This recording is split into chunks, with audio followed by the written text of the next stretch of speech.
Hey, comic book fans, welcome back to another episode of Comic Book Geezers. I am Wild Bill, your host, and sitting right next to me over here, Pete Pardo here. What's going on, everybody? Thanks for joining us. Another episode of Inside the Cover. Bill's been talking about doing this for a while. Issue number 100 of the Invincible Iron Man. Of course, Bill has a great backstory to this whole issue here. I've talked over the years that when I But in case you missed it the first couple times. Yeah. This is one of my original comics that started my collection. I started my collection with 3 comic books that my mom bought for me.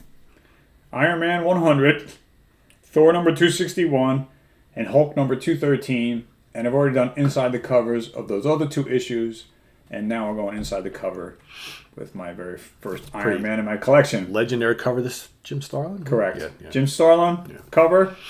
Stories by Bill Mantlo, George Tuska and Mike Esposito on the art on the inside, and R. Holloway is on the colors, and John Cohen is the letterers. And in this issue, Iron Man takes on the Mandarin, and the Mandarin's robots. Now, when you're 13 years old, for me, my Uncle Johnny got me started with comics. I've talked about Iron Man issue 18, no coverless comic he gave me. So much action inside Iron Man, issue 18, and again in issue 100. We start off with a nice action page of Iron Man fighting these robotic samurai warriors with these electric shock samurai swords. So we start off on the first page with action, and as you open up, more action. Just great George Tuska. What a great way to start off a comic book, right? Sorry. So you've got it's just eye-catching. And you really don't need any dialogue. Yeah. The action says it all. And he's fighting these robots, and they're kamikaze robots. They're trying to fly into him, and they explode. So Iron Man is zapping them with his repulsor rays. And there's the Mandarin watching on, not liking it. Oh, it's actually Happy Hogan is Iron Man here, yes. right? Yeah. Okay, Happy or right. Pappy? So he goes to the Mandarin's castle to confront the Mandarin, who is Iron Man's number 1 arch nemesis. Yeah. But just the colors and as a 13-year-old kid reading this, I was already hooked. And the ads are great, right? We talked plenty about how much we love George Tuska's art on the Iron Man. This issue comic was from July of 1977, if I didn't say that already. But so, really good action. We were saying how off camera, sometimes it's fun when you have a comic that has a lot of really good dialogue, right? And you get into the storyline. But sometimes you just want to read a comic that's just balls out action. And you don't need to get worried about reading all the balloons and everything. You're just watching guys fight each other. And this is a great example of that. Look up here. You got a little look back at the Mandarin fighting the Yellow Claw. How cool is that, right? Yeah. This book was just hooked me, It's a good issue. I threw out my comics when I moved. And then when I was a year later, and this got me into collecting comics again. This issue, plus the Hulk and the Thor. Yeah. But what happens in this issue is Iron Man destroys the Mandarin's rings, and the Mandarin had this nuclear missile he was going to use. And Iron Man destroys the Mandarin's weapons, his rings, and his castle, but spares his life.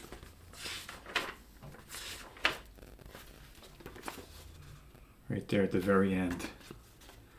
I'm not going to kill you. So he leaves him defeated. And of course the Mandarin will come back to fight Iron Man in another day. He'll be back for more, of course. But this book has just the action, man. I like George Tuska. Yeah.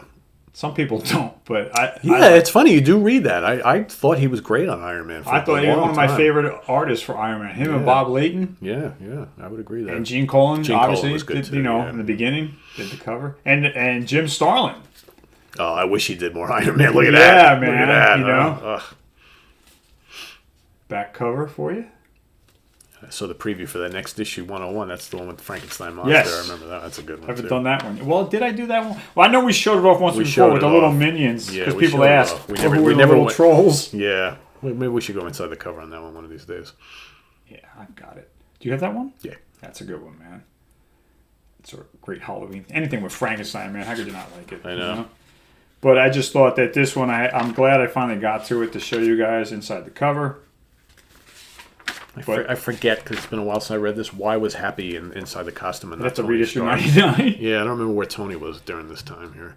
But yeah, I love when you see the Mandarin and Iron Man in like hand-to-hand combat because that doesn't always happen. But he's actually he's a pretty formidable opponent, even just using his hands and stuff. Oh yeah, he knew kung fu. Yeah. And I thought this was something I had to share with you guys for inside the cover. Just wanted to get into it and show you. So there you have it, inside the cover. Landmark issue.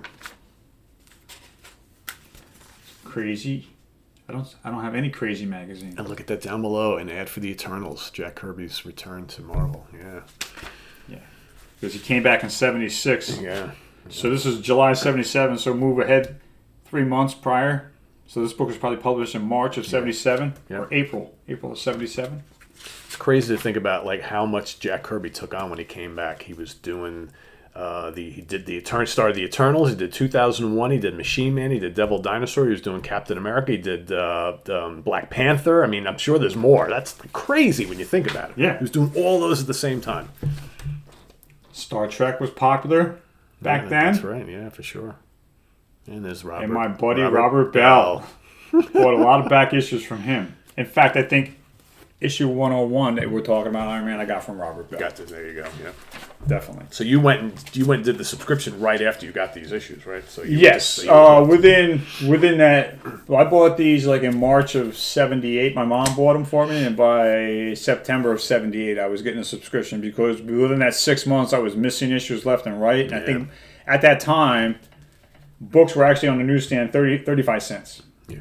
But these were 30 centers leftovers in the supermarket, ShopRite. And so when I went to the newsstand at the local deli and saw that they were 35 cents, I was like, what? They went up again? But yeah, 35-cent books. So when my subscription started, they were 35 cents for like maybe one more month. And then in early '79, they flipped to 40 cents, And they didn't last for 40 cents very long, maybe 12 issues. 13 issues. They didn't last a year and a half like other price hikes. Yeah. And then they went from 40 to 50. But there you have it, gang. Inside the cover of issue 100 Iron Man. So hope you liked it. Please click the like button if you like this video to help us out. And click the notification bell so you can be kept in the loop every time you have a new video. You'll know what's going on. And as always, we thank you for being here. We thank you for your comments, your loyalty. We appreciate that. So why don't you come on back for more Comic Book Geezers. That's right. We might have a villain spotlight for you next, I think. So Perhaps. Stay tuned for that. Yeah. So till then, for Wild Bill, I am P. Pardo. Have a good one, everybody. See you in a couple days here on Comic Book Geezers. Bye-bye. Take care. Bye.